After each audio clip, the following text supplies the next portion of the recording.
Okay. So, నా screen అందరికి కనిపిస్తుందా అండి? ఒక్క నిమిషం. నా స్క్రీన్ అందరికి కనిపిస్తుందా? కనిపిస్తుంది ప్రభు. ప్రభుజీ. ఓకే. Thank you. నాతో పాటు అందరూ చెప్పండి. భోక్తారం యజ్ఞతపసాం భోక్తారం యజ్ఞ తపసాం సర్వలోకామహేశ్వరం సర్వలోక మహేశ్వరం హృదం సర్వభూతానాం సుహృదం సర్వభూతానాం జ్ఞాత్వా మాం శాంతిం రచ్చతి. జ్ఞాత్వాం శాంతిం రక్షతి. ఎవరు చదువుతారు? హ్యాండ్ రేస్ చేసి పెట్టండి, నేను అవకాశం ఇస్తాను.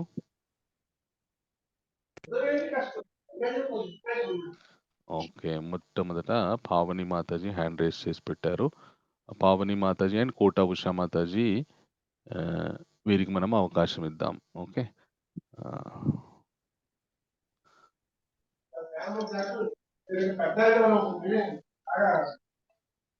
ఒక్క నిమిషం అండి. దయచేసి ఎవరైతే మాట్లాడట్లేదో, ఎవరినైతే నేను మాట్లాడమని అడగలేదో వాళ్ళు మ్యూట్లో ఉండండి. ఓకే, పావని మాతాజీ మీరు అన్మ్యూట్ చేసుకొని శ్లోకాన్ని చదవండి. హరే కృష్ణ ప్రభుజీ, దండవత్ హరే ప్రణామ్. కృష్ణ, దండత్ ప్రణామ్. భోక్తారం యజ్ఞ తపసాం సర్వలోక మహేశ్వరం సుహృదం సర్వభూతానాం జ్ఞాత్వా మాం శాంతి మృచ్చతి. థ్యాంక్ హరే యూ కృష్ణ మాతాజీ. ప్రభుజీ. హరే కృష్ణ. కోట ఉషా మాతాజీ మీరు కూడా చదవండి. ఒక మీకు అన్మ్యూట్ ఆప్షన్ ఇస్తాను, ఒక్క నిమిషం. ఎస్, ప్లీజ్ చదవండి మాతాజీ. ఇప్పుడు చదవండి మాతాజీ, అన్మ్యూట్ చేసుకొని.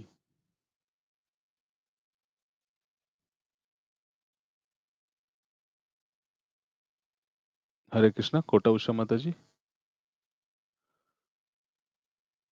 హరే కృష్ణ ప్రభుజీ, దండవత్ హరే కృష్ణ, ప్రణాములు. దండత్ ప్రణామ్ మాతాజీ. ఓం నమో భగవతే వాసుదేవాయ.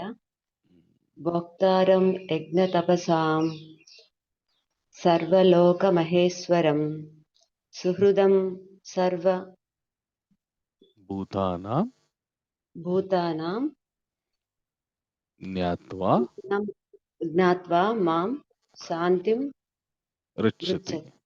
వెరీ గుడ్, పృచ్చతి. Thank you very much Mataji.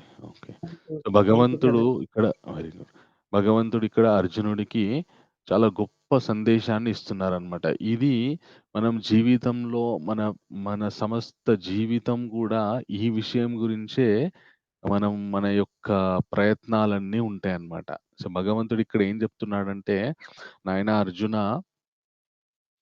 ఈ సృష్టిలో మీరు చేసేటటువంటి, మనుష్యులు చేసేటటువంటి అన్ని కర్మలు, అన్ని తపస్సులు ద్వారా మీకొచ్చేటటువంటి ఫలితాలు ఏవైతే ఉన్నాయో, వాటిని అనుభవించేది మొట్టమొదటి భోక్తని నేను. భోక్త అంటే ఎవరైతే అనుభవిస్తారో, మీరు ఎవరికైనా అన్నం పెడుతున్నారనుకోండి, తినేవాడు భోక్త.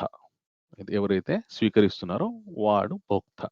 ఇక్కడ భగవంతుడు ఏమంటున్నాడంటే, మనం చేసేటటువంటి ప్రతి కర్మ, ప్రతి విషయం ఏదైతే మనం అనుభవించాలని అనుకుంటూ ఉంటామో, వాటన్నిటిలోకెల్లా మొట్టమొదట భగవంతుడు భోక్త. ఆయన అనుభవిస్తాడు. సో, మనము ఆ విషయాన్ని తెలుసుకోవాలి.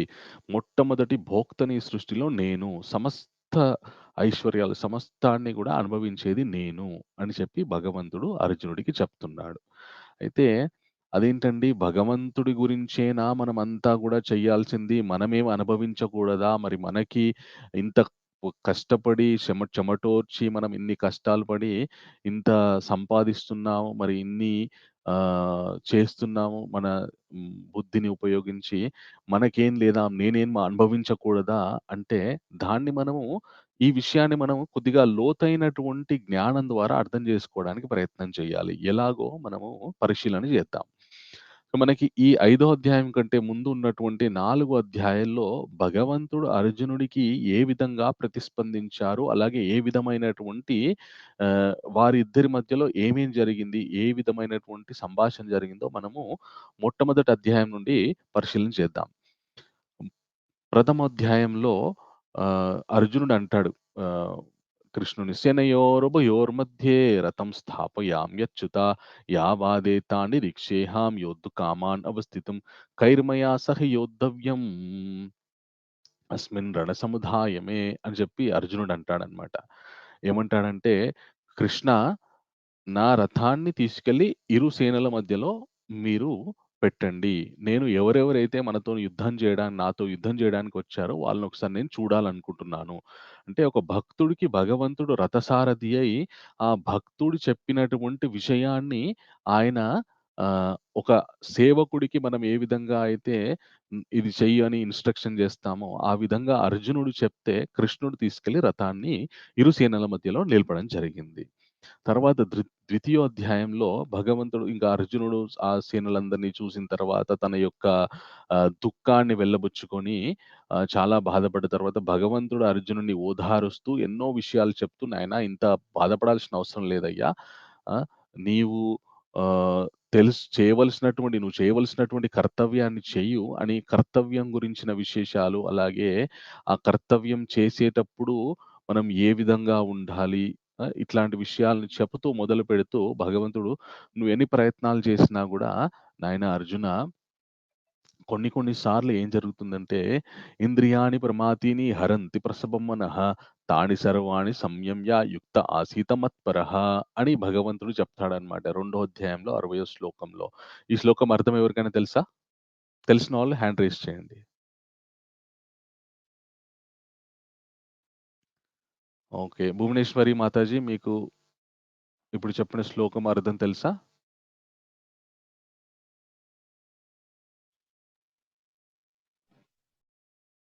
ప్రభుజీ నేను అప్పుడే చదవడానికి హ్యాండ్ రైజ్ చేశాను ప్రభుజీ. ఓకే. ఓకే. ఓకే. పర్వాలేదు మాత. Thank you. ఎవరైనా చెప్తారా? మన ఎతతో హ్యపి కౌంతేయ. ఇప్పుడు చెప్పినటువంటి శ్లోకం. ఇంద్రియాణి ప్రమాథీని హరంతి ప్రసవం మనః తాని సర్వాణి సంయమ్య యుక్త ఆసీత మత్పరః. యాహ్! పావని మాతాజీ. హరే కృష్ణ ప్రభుజీ, దండవత్ ప్రణామ్. దండవత్ ప్రణామ్. అదే ఎంత ధైర్యవంతుడైనా, ఎంత అదే యుద్ధ నైపుణ్యం కలివాడైనా సరే, ఎంత గొప్పవాడైనా సరే ఇంద్రియ లోలుడు అవ్వగలడు. ఇంద్రియాలతో డైవర్ట్ అవ్వగలుగుతాం అనేది అర్థం ప్రభుజీ. ఓకే. హరే కృష్ణ. అదొకటి. తర్వాత ఇంకా? హ్మ్. హరే కృష్ణ హరంతి ప్రసవం ప్రభుజీ. ప్రజ్ఞ ఒక్క నిమిషం. ఇందిరా బోయిన మాత చెప్పండి. అంటే ప్రభుజీ ఇంద్రియాలని అదుపులో పెట్టాలంటే చాలా కష్టము. విశ్వామిత్రుడు అనే మహర్షి కూడా ఇంద్రియాలకి లోబడి కొంతకాలాన్ని వ్యర్థం చేయడం అయ్యింది ప్రభుజీ. కాబట్టి ఇంద్రియాలని మనం అదుపులో పెట్టాలి అంటే భగవన్నామ స్మరణలో మన ఇంద్రియాలని, మన కళ్ళు ఏవైతే ఉన్నాయో అవి దేవుణ్ణి దర్శించడం, చెవులు ఏవైతే ఉన్నాయో అవి శ్రవణం, భగవంతుని కథలను వాటిని శ్రవణం చేయడం, నాలుక ఏదైతే ఉందో భగవంతుని ప్రసాదమైన తులసిని తీసుకోవడం, తర్వాత ఈ చేతులు ఏవైతే ఉన్నాయో భజనతోటి, తర్వాత భగవంతుని సేవతోటి, పాదాలు ఏవైతే ఉన్నాయో అవి దేవాలయానికి మనం వెళ్ళి ఈ విధంగా ఇంద్రియాలని అదుపులో ఉంచుకుంటే అప్పుడు మనం ఈ కృష్ణ చైతన్యంలో ముందుకు వెళ్ళగలమని చెప్పారు ప్రభుజీ. కరెక్ట్ మాది. 2 విషయాలు ఇందులో.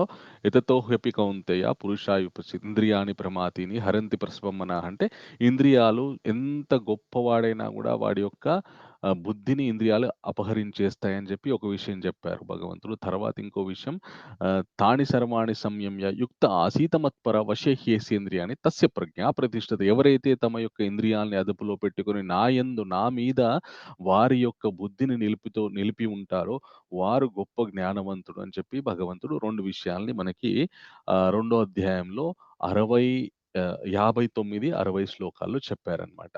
ఓకే. తర్వాత మూడో అధ్యాయంలో భగవంతుడు ఏం చెప్తారంటే, మయి సర్వాణి కర్మాణి సన్యస్యాధ్యాత్మ చేతస నిరాశిర్నిర్మమో భూత్వ యుధ్యస్స విగతజ్వరః అంటారు భగవంతుడు. నాయనా అర్జున, నువ్వు నాకు నువ్వు నా శరణాగతి తీసుకొని, నువ్వు చేసేటటువంటి ఈ కర్మని నాకు అర్పణపూర్వకంగా జ్ఞానంతోటి, పరిపూర్ణ జ్ఞానంతోటి ఆహ్, ఎలాంటి ఫలాపేక్ష లేకుండా నువ్వు యుద్ధం చెయ్యి అని భగవంతుడు చెప్తాడు. మరి భగవంతుడికి అర్పణాపూర్వకంగా యుద్ధం చేస్తే, ఆయన చూసుకుంటా అని భగవంతుడు అంటున్నారు గదా! మరి ఆయనెలా చూసుకోగలడు? అంటే 4 అధ్యాయంలో మళ్ళీ భగవంతుడు చెప్తారు. ఏమనంటే, "అజోపి సన్ అవ్యయాత్మ భూతానాం ఈశ్వరోపి సన్ ప్రకృతిం స్వామధిష్ఠాయ సంభవామ్యాత్మమాయయా." ఆ! నాయనా అర్జున, ఈ సమస్త అసలు నాకు పుట్టుకనేటువంటిదే లేదు. నేను నా ఇచ్ఛానుసారంగా వస్తూ ఉంటాను.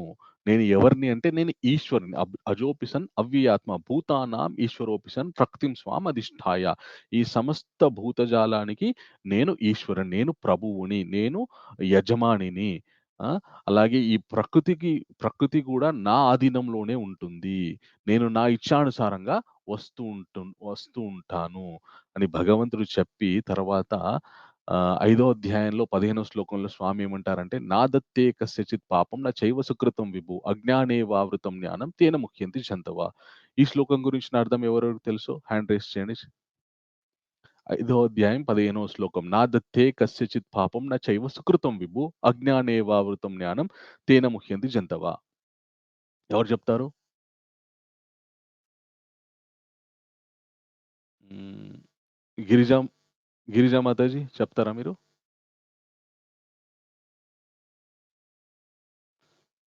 హరే కృష్ణ గిరిజా మాతాజీ. సరే ప్రభు. అంటే నేనంతా నేను ప్రభుజీ ఓకే. చెప్పలేకపోతున్నా. పర్వాలేదు. No problem. పావని మాతాజీ మీరు చెప్పండి. నేను చెప్తాను ప్రభుజీ. భువనేశ్వరి మాత హరే చెప్పండి కృష్ణ భువనేశ్వరి ప్రభుజీ. మాతాజీ.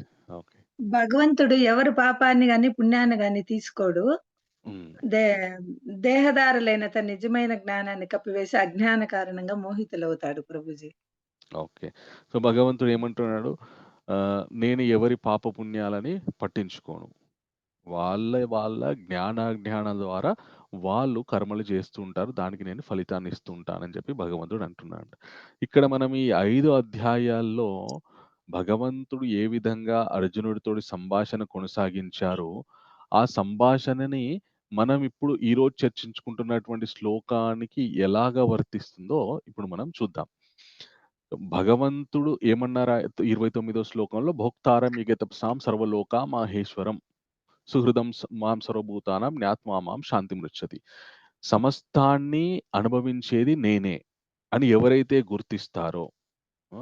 ఇక్కడ ఆహ్, అర్జునుడు మొదటి నుండి కృష్ణుడు ఆహ్, నా యొక్క భగ నేను నా ఆరాధ్య దైవం కృష్ణుడు. ఆయన చెప్పినట్టు వింటే, ఆయన యొక్క సూచనలు నేను పాటిస్తే, నేను ముందుకెళ్ళగలను అని చెప్పేసి అర్జునుడు శరణాగతి మనకి రెండో అధ్యాయంలో శరణాగతి చేస్తాడు గానీ, అంతకు ముందు నుంచే కృష్ణుడితో అర్జునుడికున్నటువంటి అనుబంధంని పరిశీలన చేసుకొని ఆయన ఆహ్, స్వేచ్ఛతోటి భగవంతుడిని కృష్ణ నా రథాన్ని ఇరు సేనల మధ్యలోకి తీసుకెళ్ళు అని చెప్తాడు. అంటే ఒక భక్తుడు భగవంతుడిని ఆజ్ఞ చేస్తున్నాడన్నమాట. ఇన్‌స్ట్రక్ట్ చేస్తున్నాడు.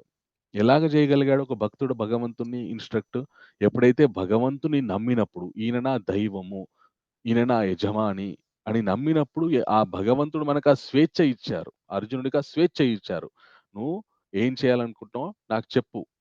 నేను నిన్ను నడిపిస్తానని" చెప్పి ఆ స్వేచ్ఛ ఇవ్వడం వల్ల ఆహ్, కృష్ణుడు అర్జునుడు చెప్పినట్టు రథాన్ని తీసుకెళ్లారు. తర్వాత ఆహ్ ఎప్పుడైతే అర్జునుడు ఇంక నా వల్ల అవ్వట్లేదు, నాకేం చేయాలో చెప్పండి అన్నప్పుడు భగవంతుడు గొప్ప గొప్ప విషయాలు చెప్పారు.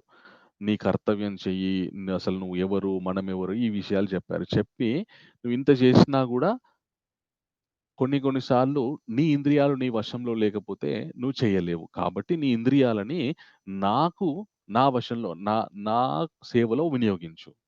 అప్పుడు నీ ఇంద్రియాలు నీ వశంలో ఉంటాయి అని ఒక అద్భుతమైనటువంటి ఉపాయాన్ని అర్జునుడికి ఇవ్వడం జరిగింది. ఇచ్చిన తర్వాత మూడో అధ్యాయంలో భగవంతుడు ఏమంటారు ఆహ్, నీ ఇంద్రియాలని వశంలో పెట్టుకొని, అలాగే నువ్వు చేసేటటువంటి మళ్ళీ అర్జునుడికి ఇంకొక భయమేసింది. ఏంటంటే, మరి నేను ఇది చేస్తే నాకు పాపం చుట్టుకుంటుందేమో అని జెప్పేసి. అప్పుడు భగవంతుడు ఏం జెప్పాడంటే, మూడో అధ్యాయంలో, "నువ్వు అలాంటి బాధపడాల్సిన అవసరం లేదు. మయి సర్వాణి సర్వస్య, మయి సన్యాస సర్వస్య" అంటే, నాకు నువ్వు శరణాగతి పొంది, నా గురించి నువ్వు కర్మలు చెయ్యి. చేస్తే నీకు వాటి నుండి ఉద్భవించేటటువంటి ఈ ఫలితాలు ఏవైతే రియాక్షన్స్ ఉంటాయో అవి నీకు అంటవు అని చెప్పి, ఎందుకు అంటవు అంటే, నేను అంటకుండా నేను చేస్తాను. ఎందుకు చేయగలను అంటే, నేను సమస్తాన్ని శాసించే ప్రభువుని. నేను ఈశ్వరుడిని కాబట్టి నేను ఏదైనా చేయగలను అర్జున అని చెప్పి అర్జునుడికి 5వ అధ్యాయంలో హింట్ ఇస్తాడన్నమాట. నేనే అంటే నేను ఈశ్వరుడిని అని చెప్పి 5వ అధ్యాయంలో ఆహ్, భగవ అర్జునుడికి చెప్తాడు. చెప్పిన తర్వాత నేను భగవంతుడైనప్పటికీ, నాకు నువ్వు శరణాగతి పొందినప్పటికీ కూడా, ఒకవేళ గనక నేను చెప్పినట్టు గాకుండా ఇష్టమొచ్చినట్టు కర్మలు చేస్తే వాటికి బాధ్యులు మీరే. అని చెప్పి భగవంతుడు చెప్తున్నాడు. ఇప్పుడు భగవంతుని నమ్మడం వల్ల, భగవంతుడు నా ప్రభువు, ఆయన నుండే సమస్తం వస్తుంది. ఆయనకి అర్పణాపూర్వకంగా నేను కర్మలు చెయ్యాలి అనే ఒక గొప్ప భావనతోటి మనం ఎప్పుడైతే మన జీవితంని కొనసాగిస్తూ ఉంటామో, అప్పుడు ఆహ్, ఎంత గొప్ప ఆహ్, లాభముందో మనం పరిశీలన జేసుకోవచ్చు. అర్జునుడు ఒక సామాన్యమైనటువంటి అంటే ప్రస్తుతానికి ఆయన గొప్ప వ్యక్తి, గొప్ప క్షత్రియుడు. కానీ భగవంతునితో పోల్చుకుంటే ఒక సామాన్య వ్యక్తే. అలాంటి వ్యక్తి యొక్క ఇన్‌స్ట్రక్షన్స్ భగవంతుడు పాటిస్తున్నాడు అంటే, ఆ వ్యక్తికి భగవంతుడి మీద ఎంత నమ్మకముంటే, భగవంతుడు ఎప్పుడు గూడా మనకెంత నమ్మకముంటే, ఆయన ఆ విధంగా ప్రతిస్పందిస్తాడు. ఏ యథా మాం ప్రపద్యంతే తాంస్తథైవ భజామ్యహం మమావర్త్మానువర్తంతే మనుష్య పార్థ సర్వసా అని భగవంతుడు చెప్తారు. మనకాయన మీద ఏ విధమైనటువంటి ఎంత మేరకి నమ్మకముంటే, ఆ విధంగా మనకాయన ప్రతిస్పందిస్తూ ఉంటాడు. సో, అర్జునుడికి ఆయన మీద అంత నమ్మకం ఉంది గాబట్టి, కృష్ణుడు ఆయనకి ఆయన ఏది చెప్తే అది చెప్పడానికి అది చేయడానికి ఆయన అక్కడ రెడీగా ఉన్నారు. అలాగే అర్జునుడికి చెప్పిన విషయాల్ని ఆయన పాటిస్తూనే, మళ్ళీ అర్జునుడు ఏ విధంగా తనని నమ్ముకొని ఉంటే ఇంకా ఈ యుద్ధంలో గెలుపు వైపు ప్రయాణిస్తాడో అనే విషయాల్ని గూడా భగవంతుడు చెప్పారు. చెప్పిన తర్వాత ఆహ్, ఇ అలాగే ఈ 29వ శ్లోకంలో ఇంకొక అద్భుతమైనటువంటి విషయం ఏమంటున్నారంటే, "సుహృదం మాం సర్వభూతానాం జ్ఞాత్వా మాం శాంతిమృచ్చతి." నేనే సమస్త భూతం, సమస్త మనుషుల యొక్క సుహృద్. సుహృద్ అంటే అర్థం ఏంటి అంటే, మన శ్రేయస్సు కోరేటటువంటి వారు. మన శ్రేయోభిలాషి. ఎవరైతే మనం బాగుపడాలనే యొక్క భావన ఎవరికైతే ఉంటుందో వారు నీ సుహృద్. నా సుహృద్ అండి ఆయన అంటే, నేను బాగుపడాలని కోరుకునే వ్యక్తి అండి ఆయన అనేటటువంటి వ్యక్తి ఎవరైతే ఉంటారో ఆయనని సుహృద్ అంటారనమాట. సో, భగవంతుడు ఏం చెప్తున్నారంటే, సుహృత్ సర్వభూతానాం, అందరి మనుష్యుల యొక్క శ్రేయోభిలాషి ఆయన. అందుకే ఆయన భగవంతుడు ఈ సందేశాన్ని, భగవద్గీత సందేశాన్ని ఎందుకు అందించారంటే, ఎప్పుడైతే నేను మనుష్యుల యొక్క శ్రేయోభిలాషిని కాబట్టి, వారు ఏ విధంగా జీవనం గడిపితే, వారు ఉత్తమమైనటువంటి జీవిత విలువలని వారు అనుభవించగలరో, వాళ్ళకి తెలియజేయాలనే తపనతోటే ఆయన మనకి ఈ సందేశాన్ని ఇచ్చారు. మన మన బాగు ఆయన కోరుకోవడం ఆయనకిష్టం లేదనుకోండి, ఈ సందేశాన్నే ఇచ్చేవారు గాదు. అట్లాగా భగవంతుడు నా సుహృత్. మనకి చాలామంది మిత్రులు, బంధువులు ఉంటూ ఉంటారు. మనం వారినేదైనా సలహా అడిగామనుకోండి, ఎలా ఉంటుందంటే, వారు మనకేదైనా ఉపాయం చెప్తే, ఆ ఉపాయం వల్ల వారికేమైనా స్వలాభం కలిగితేనే మనకి జెప్తారు. అది ధన రూపేణ గావచ్చు, వస్తు రూపేణ గావచ్చు, లేదంటే పేరు ప్రఖ్యాతలు గావచ్చు. ఒక్కోసారి ఎట్లా ఉంటుందంటే ఆహ్, వీడండి చిన్నప్పుడు 10థ్ క్లాస్ ఎగ్జామ్ నేనిచ్చిన పెన్ తోటే రాసి పాసయ్యాడండి. ఇంగ ఎట్లా ఉంటుందంటే వాడు 30 సంవత్సరాలైనా గూడా అదే విషయాన్ని జెప్తుంటాడు. వీడి దగ్గర పెన్ను గూడా లేదు కానీ నేనిచ్చిన పెన్ తోటి రాసి ఎగ్జామ్ పాసయ్యాడు. అట్లా వీడికి నేను ఎగ్జామ్‌లో ఉపయోగపడ్డాను. వీడి జీవితంలో ఈ స్థాయికొచ్చాడంటే నేను ఆ రోజు ఇచ్చిన పెన్ను ద్వారానే వీడు ఈ జీవితంలో ఈ స్థాయికొచ్చాడు అనే టట్టు చెప్తూ ఉంటారనమాట. దానివల్ల ఇప్పుడు వారు మనకు ఉపయోగపడ్డారా? లేదంటే వాళ్ళ పేరు ప్రఖ్యాతలు, వాళ్ళ కీర్తి ప్రతిష్టలను పెంపొందించుకోవడానికి మనకు ఉపయోగపడ్డారా? ఆహ్, అర్థం గాదు. మనకేమో ఒ ఒక్క చిన్న పెన్ను రూ. 10 పెన్నిచ్చి ఇన్ని సంవత్సరాలు అసలు ఆ రోజు అనవసరంగా వాడి దగ్గర పెన్ను తీసుకున్నానని భావన మనకు కలుగుతుంది. సో, అట్లా మన దేహబంధువులు, మిత్రులు ఎలా ఉంటారంటే ఏ చిన్న సహాయం చేసినా గూడా ఏదో ఒక లాభాపేక్ష, స్వలాభాపేక్ష దానిలో ఉంటుంది. అది అది లేకుండా ఎవరు మనకి ఈ భౌతిక ప్రపంచంలో సేవ గాని, ఏ ఉప మన ఆహ్, ఆహ్, ఉపయోగపడరు. కానీ భగవంతుడు అట్లా గాదు. మనకి ఎన్నిచ్చినా మనం ఎంత వాడుకున్నా గూడా ఆయన ఇంకా ఇస్తూనే ఉంటాడు.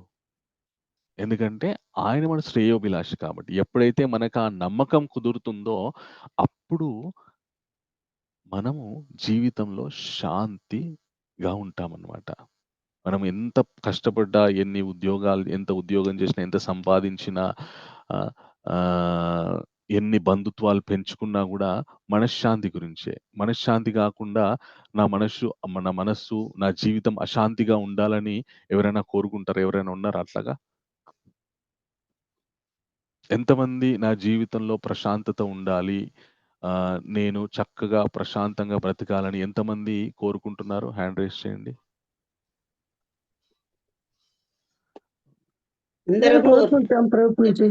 శాంతిగా, సంతోషంగా ఉండాలనే కోరుకుంటాం ప్రభుజీ.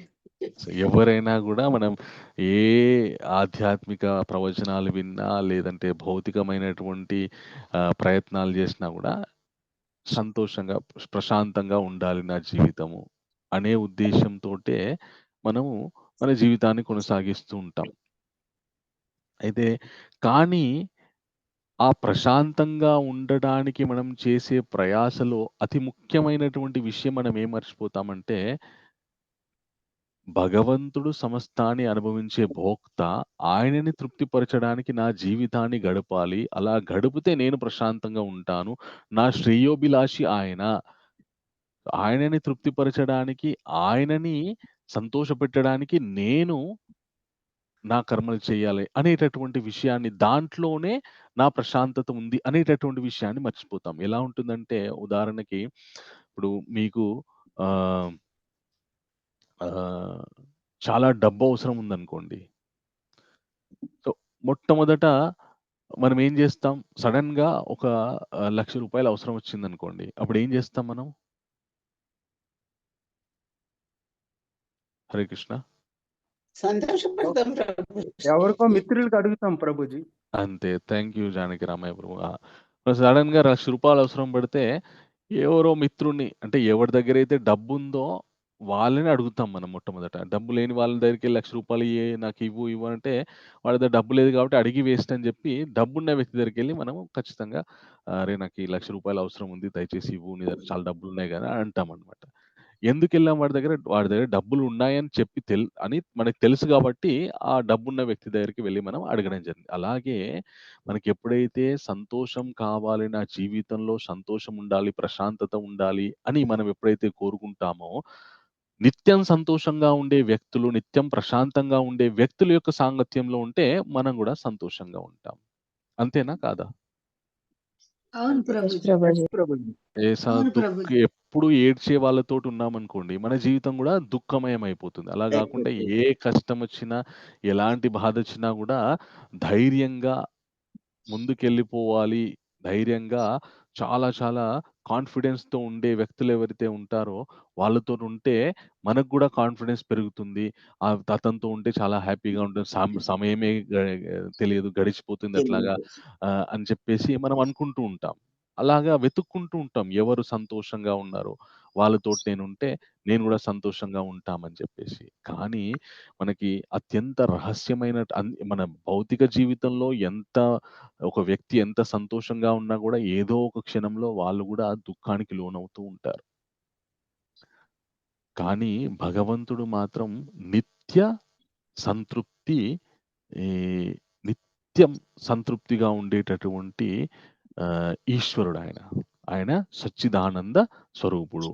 నిత్యం ఆనందంగా ఉండేటటువంటి వ్యక్తి ఆయన. ఎందుకు అంటే సమస్తం ఆయన శాసనంలో నడుస్తూ ఉంటుంది గాబట్టి. మనకి మన దేహ బంధువు ఎవరో ఒకరు శరీరం వదిలిపెట్టినా దుఃఖం. లేదంటే మనకున్నటువంటి ఏదో ఒక ఐశ్వర్యం పోయినా దుఃఖం. కానీ భగవంతుడు అలా లేదు. ఆహ్, భగవంతుడు తన భక్తులు ఎవరైనా శరీరం వదిలిపెట్టి మళ్ళీ వాళ్ళని ఎక్కడ, ఎప్పుడు, ఎలాగా పెడితే వాళ్ళు సంతోషంగా ఉంటారో అది ఆయనకి తెలుసు.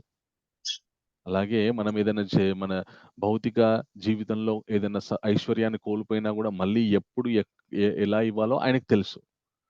కాబట్టి నేను ఈశ్వరుడిని, నాకు సమస్తం తెలుసు గాబట్టి నన్ను నమ్ముకోండి మీరు గూడా సంతోషంగా ఉంటారని ఆయన భగవంతుడు చెప్తారనమాట. అయితే మరి ఆహ్, అంటే భగవంతుని తృప్తిపరిస్తే మనం సంతోషంగా ఉండగలమా? అని అంటే మనకి చక్కటి ఉదాహరణ మనకి భాగవతంలో చెప్తారనమాట. ఏమని చెప్తారంటే, "యథా తరోర్మూలే నిషేచనేన తృప్యంతి తత్స్కంద భుజోపశాఖా." ఎలాగైతే ఒక చెట్టు చక్కగా వికసించాలి, అలాగే చెట్టుకున్నటువంటి ఆకులు, కొమ్మలు చక్కగా వికసించాలి, పండ్లు, పూలు కాయాలంటే మనము చెట్టు అట్లా చక్కగా వికసించాలంటే మనం ఏం జేయాలి? నీళ్లు పోసి దానికి పోషించాలి. నీళ్లు పోసి అంతా సంరక్షించాలి ప్రభుజీ. అవును నీరు పోసి. పువ్వా. Very good. అలాగే ఆ చెట్టుకి నీళ్లు పోయాలి. నీళ్లు మనం చెట్టు మీద పోసినామనుకోండి, చెట్టు మంచిగా జీవ ఆహ్, చక్కగా వికసిస్తుందా? అంటే చెట్టుకి కొమ్మలకి, ఆకులకి నీళ్లు కొట్టినామనుకోండి. రాదు ప్రభుజీ. రాదు వేర్లకు వెయ్యాలి ప్రభుజీ. ఆ! రాదు వేర్లకి నీళ్లు పోస్తే ఆ చెట్టు నీళ్ళని స్వీకరించి చక్కగా వికసిస్తుందది. ఓకే. అలాగే ప్రాణోపహరణం చ యతేంద్రియాణం తథైవ సర్వార్హణమచ్యుతేజ్య అని చెప్తారనమాట. అంటే ఒకవేళ మన శరీరంలో ఉన్నటువంటి చేతులు, కాళ్ళు, కళ్ళు, ముక్కు ఇవన్నీ చక్కగా ఆరోగ్యంగా ఉండాలి అనంటే మనం ఏం చేయాలి? ఆహారం ఆహారం ఉదరానికి చక్కటి ఆహారం ఆహారం తీసుకోవాలి. అదే ఆహారాన్ని మన మొహానికి, కాళ్ళకి, చేతులకి పూసుకున్నామనుకోండి, అప్పుడు అవి ఆరోగ్యంగా ఉంటాయా? లేనిపోని దురదొస్తది. ప్రభుజీ. ఎలాగైతే చెట్టు చక్కగా వికసించాలంటే వేర్లకి నీళ్లు బొయ్యాలో, ఎలాగైతే శరీరంలోని సమస్త భాగాలు ఆరోగ్యంగా ఉండాలి, చక్కగా పనిచేయాలంటే, మనము కడుపుని మన కడుపులో పదార్థం ఏస్తే శరీరంలో ఉన్నటువంటి మిగతా భాగాలన్నిటి కూడా అది శక్తినిస్తుందో, అలాగే ఆ అచ్యుతుణ్ణి గనక మనం సంతృప్తి పరుస్తే, ఈ సృష్టిలో ఉన్నటువంటి సమస్త విషయాల్ని, సమస్త సాధల్ని, సమస్త దేవతల్ని, సమస్తాన్ని గూడా మనం తృప్తిపరచగలము. మనకి మహాభారతంలో ఒక చక్కటి ఆహ్, ఆహ్, సన్నివేశం ఉంటుందనమాట. ఒకసారి ద్రౌపది దేవి ఎప్పుడైతే యుధిష్ఠిర మహారాజు అరణ్యవాసానికి వెళ్తారో, వాళ్ళకి ఆహారానికి కొరత ఉండకూడదని జెప్పేసి సూర్యభగవానుడిని తమ గురువైనటువంటి ధౌమ్యుడి యొక్క ఉపదేశం మేరకి యుధిష్ఠిర మహారాజు సూర్యభగవానుడిని ఆరాధించడం వల్ల వాళ్ళకి అక్షయ పాత్ర ఇస్తారు. ఆ అక్షయ పాత్రలో వాళ్ళు ఏ పదార్థం పెట్టినా గూడా అది అక్షయమైతుంది. కానీ దానికో నియమం ఉంటుంది. ఎప్పుడైతే సూర్యాస్తమం అయితుందో అందరూ తిన్న తర్వాత ద్రౌపది దేవి కూడా తిన్న తర్వాత ఈ పాత్రని కడిగేసి పెట్టేస్తే ఇంకా మరునాటి సూర్యోదయం వరకి దీంట్లో నుండి ఇది పనిచేయదని చెప్పి దానికొక నియమం ఉంటుందనమాట. ఓ రోజు వాళ్ళంతా తిన్న తర్వాత ద్రౌపది దేవి గూడా ప్రసాదం స్వీకరించిన తర్వాత ఆ పాత్రని కడిగేసి ఆవిడ పెట్టేస్తుంది. అప్పుడు వెంటనే దుర్వాసో ముని వస్తారు. వచ్చిన తర్వాత ఆ దుర్వాసో ముని గూడా కుట్ర. అది దుర్యోధనుడి యొక్క కుట్ర. దుర్యోధనుడు దగ్గరికి దుర్వాసో ముని వస్తారు 10,000 మంది శిష్యులనేసుకొని. అప్పుడు దుర్యోధనుడు ఏమనుకుంటాడంటే మన యుధిష్ఠిర మహారాజు దగ్గరికి వీళ్ళని పంపిద్దాం. పంపిస్తే వాళ్ళకెట్లాగో తినడానికి దిక్కు లేదు. సో, వీళ్ళకి గూడా పెట్టలేరు. ఈయన పరమ కోపిష్టి. ఈయనకు సరిగ్గా అతను యుధిష్ఠిర మహారాజు పాండవులు గనుక ఈయనని సరిగ్గా స్వీకరించలేదు. వీరికి కావాల్సినటువంటి భోజన పదార్థాలు గనుక పెట్టకపోతే ఈయనకు కోపమొస్తుంది. ఈయన వాళ్ళని శపిస్తాడు. అని చెప్పేసి ఒక కుట్ర పన్ని ఈ దుర్యోధనుడు ఏం చేస్తాడంటే, "దుర్వాసముని మీరు చాలా గొప్పవారు. నన్నెలాగైతే అనుగ్రహించడానికొచ్చారో, అలాగే మా అన్నదమ్ములైనటువంటి పాండవులను గూడా మీరు అనుగ్రహించాలి. మీరు ఖచ్చితంగా వాళ్ళ దగ్గరికెళ్ళాలి. వారు అరణ్యవాసంలో ఉన్నారు. మీరక్కడికెళ్ళండి" అని చెప్పి, ఈ దుర్వాసమునికి లేని ఇచ్చని ఆయన క్రియేట్ చేస్తాడు. ఈయన వాళ్ళ దగ్గరికెళ్తారు. వాళ్ళేమో భయపడతారు. అయ్యో! ఈరోజు మొత్తం మనం భోంచేసేసాము. అయిపోయింది అక్షయ పాత్రలు. ఇంక మర్నాటి సూర్యోదయం వరకేం రాదు అని చెప్పేసి వాళ్ళు భయపడుతూ ఉంటే, అప్పుడు కృష్ణుడిని వేడుకుంటారు. కృష్ణుడు వెంటనే ప్రత్యక్షమవుతాడు. "అయ్యా! మేమింత ఆపదల్లో ఉన్నాం. ఇప్పుడు ఆయన పరమ కోపిష్టి. ఆయన భోజనం చేద్దామని చెప్పేసి మా దగ్గరకొచ్చారు. రావడమే చెప్పారు. నేను చాలా ఆకలిగా ఉన్నాను. నాకు కావలసినటువంటి భోజనాన్ని ఏర్పాటు చేయండి" అని చెప్పి ఆ! ఇప్పుడు ఎలాగా అక్షయ పాత్ర నుండి ఇప్పుడు మేమేం తీయలేము. ఎందుకంటే అది మరునాటి సూర్యోదయం వరకి పనిచేయదు. ఎందుకంటే మేమందరం ఆల్రెడీ భోంచేసేసాము. అంటే అప్పుడు కృష్ణుడు ఏమంటాడు, "నువ్వేం పర్లేదు. వాళ్ళని మీరు స్నానాలు చేసి రండి. భోజనం ఏర్పాటు చేద్దామని చేస్తామని చెప్పండి" అనగానే కృష్ణుడి మీద నమ్మకంతోటి ఆహ్ యుధిష్ఠిర మహారాజు, దుర్వాస ముని అలాగే వాళ్ళ శిష్యులందరికీ మీరు నదిలో స్నానం ఆచరించి రండి. వచ్చిన తర్వాత మీకు చక్కటి భోజనాలు ఏర్పాటు చేస్తాం అనంగానే వాళ్ళందరూ నది దగ్గరికి వెళ్లి ఆళ్ళు స్నానం ఆచరిస్తూ ఉంటారు. కృష్ణుడు ఏం చేస్తాడు, "తల్లి ద్రౌపది ఆ పాత్ర తీసుకొని రా" అంటాడు. తీసుకొని రా అనగానే తీసుకొచ్చిన తర్వాత ఆ పాత్రకి ఒకే ఒక్క మెతుకు అంటుకొనుంటుంది. ఆ ఒక్క మెతుకు ఆయన స్వీకరిస్తాడు. స్వీకరించగానే స్నానానికి వెళ్ళినటువంటి దుర్వాసోముని, అలాగే ఆయన 10,000 మంది శిష్యులందరికీ గూడా ఇంక పీకల దాకా తింటే ఏ విధమైనటువంటి త్రేపులొస్తాయి శరీరం నుండి అలాగ రావడం జరిగింది. అప్పుడు వాళ్ళందరూ గూడా ఏంటి సడెన్‌గా మనము ఇంత ఆకలితో ఉన్నటువంటి మనము సడెన్‌గా మన కడుపు మొత్తం నిండిపోయి ఇంకా తిన్న పదార్థం ఏదో బయట లోపల నుండి బయటకొచ్చేటట్టు అయిపోయింది మన శరీరము. అమ్మ! ఇప్పుడు మళ్ళీ యుధిష్ఠిర మహారాజు దగ్గరికెళ్ళామనుకోండి, మళ్ళీ ఆయన భోజనం చేయమంటాడు. మన వల్ల గాదు ఇంక తినడం అని చెప్పేసి వాళ్ళు అక్కడి నుండి అటు నుండి అట్టే పారిపోతారనమాట. సో, భగవంతుడు తాను చిన్న పదార్థం తీసుకుంటే సృష్టిలో ఉన్నటువంటి మిగతా జీవజాలం గూడా తృప్తి చెందుతుంది. అందుకు మనం భగవంతునికి ఎందుకు నివేదించమన్నారంటే, ఆయన గనక స్వీకరిస్తే ఆయన చూస్తే ఆ పదార్థం పవిత్రమైపోతుంది.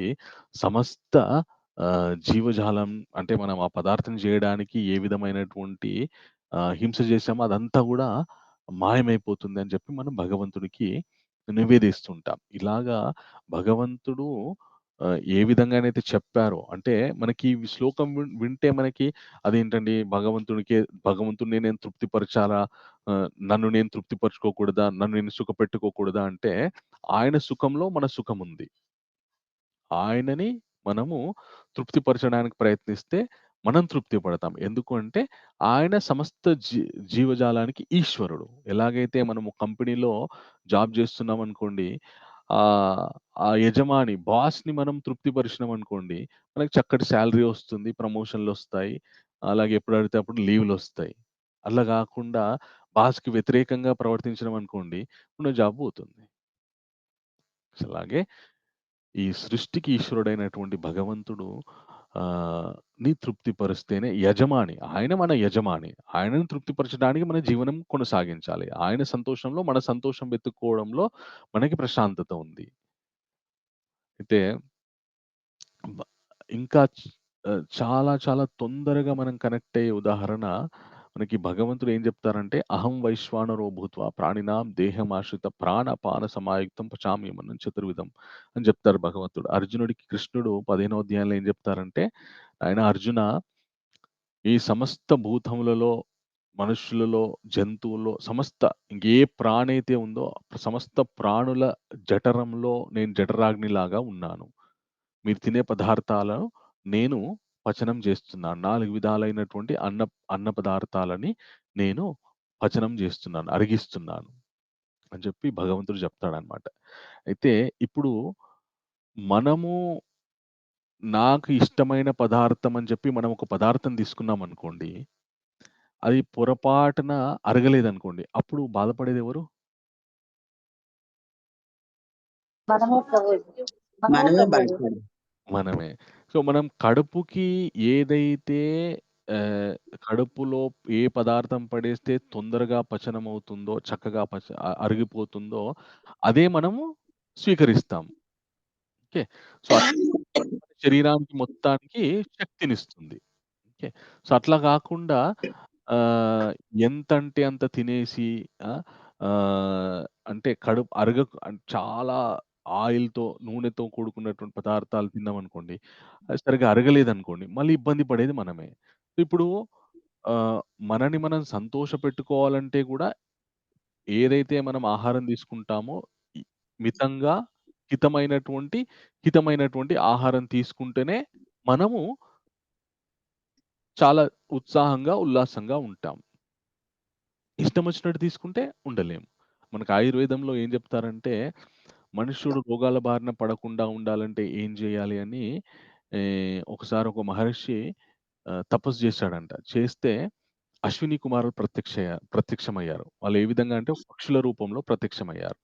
వాళ్ళేమన్నారంటే ఆహ్, మనుషులు ఆరోగ్యంగా ఉండాలంటే హితబుక్, మితబుక్ అంటే ఆహ్, హితబుక్ అంటే ఏదైతే మనకి హితాన్ని కలిగిస్తుందో అంటే మనకి ఆహ్, మంచిదో, మనకి మంచి కలిగిస్తుందో, చక్కటి పదార్థం ఏదైతే ఉందో అది తినాలి. మితబుక్ అంటే మితంగా తినాలి. ఎక్కువ తినకూడదు. మితంగా తినాలి. హితబుక్, మితబుక్. మంచి పదార్థం తినాలి. అలాగని ఇష్టం వచ్చినంత తినకుండా మితంగా తినాలి. తింటే మనుషుడు రోగాల బారిన పడకుండా చక్కగా జీవిస్తాడని చెప్పి చెప్తారనమాట. ఇప్పుడు మనని మనము సుఖంగా మన శరీరాన్ని ఉత్సాహంగా, ఉల్లాసంగా, రోగాల బారిన పడకుండా ఉండాలంటే మన గురించి మనం పదార్థం తీసుకోవాలి. కానీ దాన్ని అరిగించేదెవరు? భగవంతుడు. భగవంతుడు. భగవంతుడు. ఇప్పుడు అలా గాకుండా ఏది పడితే అది తీసుకుంటే ఆయన అరిగించడు. హుహు. బాధపడేదెవరు? మనం అలా. అట్లా మన జీవితం ఎలా అయిపోయిందంటే ఆయనని తృప్తిపరిచితేనే మనము తృప్తిగా ఉంటామనే ఒక గొప్ప రహస్యంతోటి ముడిపడి ఉంది. దీన్ని ఎవరు అర్థం చేసుకుంటారో వారు ప్రశాంతంగా ఉంటారు. అందుకే చాలామంది నేను ప్రశాంతత లేదంటే ఎందుకుంటుంది మరి? భగవంతుడు తృప్తి పడేటట్టు మనం జీవిస్తున్నామా లేదా? పరిశీలన చేసుకుంటే మన జీవితంలో ప్రశాంతత, తృప్తి, సంతోషం ఇవన్నీ ఉంటాయి.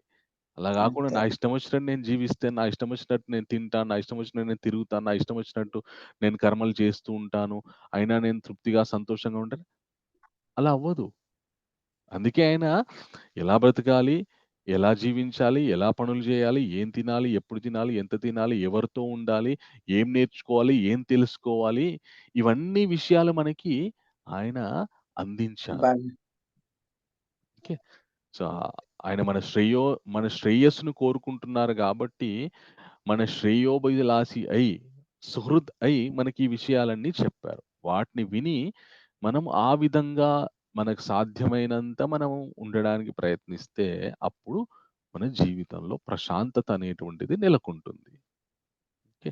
సో, అది భగవంతుడు ఈ మానవాళికి ఇచ్చినటువంటి శాంతి సందేశం. ఓకే. సో, ఇది మనకి ఐదో అధ్యాయంలో భగవంతుడు సన్యాసం గొప్పదా?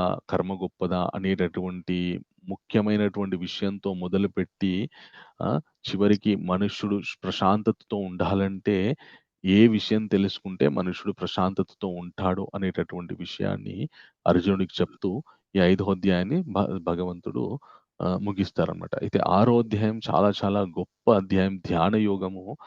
ఆహ్, ధ్యాన యోగంలో ముఖ్యంగా మనకి అష్టాంగ యోగ గురించి చర్చ ఉంటుంది. అయితే మనకి అష్టాంగ యోగ భగవంతుడు 5,000 కాదు 12,000 సంవత్సరాల క్రితమే మనకి అందించారు. కానీ అది మధ్యలో లుప్తమైపోయి తర్వాత క్రమక్రమంగా మళ్ళీ మనకి పతాంజలి మహర్షి ద్వారా యోగ సూత్రాల ద్వారా మళ్ళీ అది మనకి ప్రాచుర్యంలోకొచ్చిందనమాట. అయితే ఆ యోగ సూత్రాల యొక్క ముఖ్య ఉద్దేశాన్ని మినహాయించి మిగతాదంతా బోధిస్తున్నారు ఇవాళ రేపు. కానీ మనకి ఆరో అధ్యాయంలో పరిశీలన చేస్తే గనక అంత యోగా ఆహ్, అష్టాంగ యోగ యొక్క ముఖ్య ఉద్దేశ్యం ఏంటో స్పష్టంగా భగవంతుడు చెప్తారు. సో, మనకి ఎందుకంటే ఆహ్, యోగా అంటే తెలియని వ్యక్తి అనేటువంటి వాళ్ళు మన భారతదేశంలో ఉండరు. అంత ప్రాచుర్యంలో ఉంది యోగా అనేటువంటి సాధనము. అది ఎందుకు జేయాలి? ఆ! ఎలా చెయ్యాలి?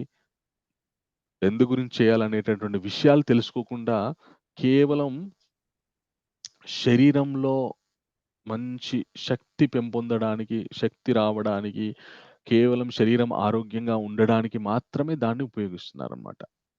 కానీ ఆ యోగ యొక్క ముఖ్య ఉద్దేశ్యం ఏంటో మనకి 6వ అధ్యాయంలో భగవంతుడు చెప్తారు. మళ్ళీ మనము రేపటి నుండి 6వ అధ్యాయాన్ని మొదలుపెట్టుకొని ఆ విషయాల్ని మనము తెలుసుకోవడానికి ప్రయత్నం చేద్దాం. ఓకే. హరే కృష్ణ. సో, ఈరోజు శ్లోకానికి సంబంధించినటువంటి ఏమైనా ప్రశ్నలుంటే అడగవచ్చు.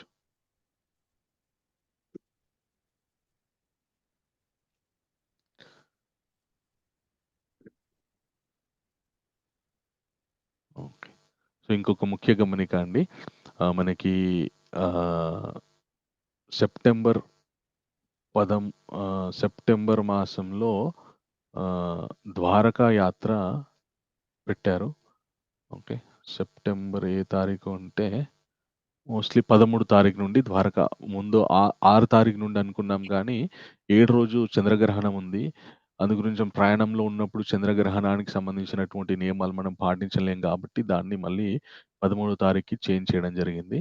ఎవరైనా యాత్రలో యాత్రకి రావాలనుకుంటే కుటుంబ సభ్యులతోని, అలాగే మన శిక్షణా గురువుతోని, అలాగే శ్రీ వరదకృష్ణ ప్రభుతోటి సాంగత్యం తీసుకోవాలనుకుంటే చక్కగా యాత్రలో మీరు గూడా భాగస్వాములవ్వండి. సెప్టెంబర్ 13 నుండి ఈ యాత్ర మొదలవుతుంది. ద్వారకా, సోమనాథ్. అలాగే ద్వారకాధీష్‌ని దర్శించుకుంటాం. అలాగే అక్కడ 2 జ్యోతిర్లింగాలుంటాయి. సోమనాథేశ్వరుడు, అలాగే నాగేశ్వర జ్యోతిర్లింగం. ఈ 2 పుణ్యక్షేత్రాల్ని 2 గూడా 12 జ్యోతిర్లింగాల్లో గొప్ప ప్రాముఖ్యత చెందినటువంటి క్షేత్రాలు. సో, ఈ క్షేత్రాలు గూడా దర్శనం చేసుకుంటాము. సో, మీరు రావాలనుకుంటే దయచేసి రండి. అలాగే మీ బంధువులు, మిత్రులు ఎవరైనా రావాలనుకుంటే వాళ్ళకి గూడా ఈ ఇన్ఫర్మేషన్ మీరు చెప్పండి. ఇట్లాగ యాత్రకు వెళ్తున్నామని చెప్పి. ఓకే. సో, అదే అండి. ఈ శ్లోకాన్ని గురించిన ఏమన్నా క్వెషన్స్ ఉంటే అడగవచ్చు. ఓకే. ఎవరికేం ప్రశ్నలు లేవా?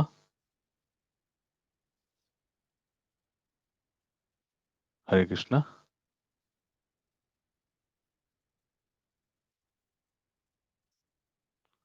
ఓకే. ఓకే. చాలా సంతోషం. మీకు అర్థమైందనుకుంటున్నాను. అంటే ప్రశ్నలు పూర్తిగా అర్థమైతే ఉండవు. అలాగే ఏమి అర్థం కాకపోయినా ఉండవు. సో, అర్థమైందని ప్రభుజీ, భావిస్తున్నాను.